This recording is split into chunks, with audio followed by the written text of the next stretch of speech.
छत्रपती संभाजीनगर शहरामध्ये सोशल मीडियाच्या माध्यमातून अवैध सरोगसीचं रॅकेट चालत असल्याची धक्कादायक बाब समोर आली आहे। विवाहित महिलांसह अविवाहित तरुणींनाही सोशल मीडियावर लक्ष केलं जात असून त्यांना 7 ते 8 लाख रुपयाचं आमिष दाखवून गर्भाशय भाड्यानं देण्यासाठी प्रवृत्त केलं जात असल्याची धक्कादायक माहिती समोर आली आहे।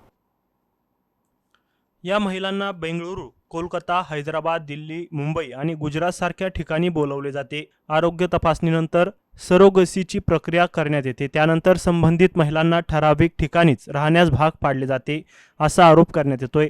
तज्ज्ञांच्या मते कायदेशीर सरोगसीसाठी कडक नियम आहेत। मूल होत नसलेल्या जवळच्या नातेवाईकांनाच सरोगेट मदर होता येते। सरोगेट सोबत कायदेशीर करार करणे, वैद्यकीय विमा काढणे तसेच गर्भधारणेदरम्यानचा खर्च देणे बंधनकारक असते।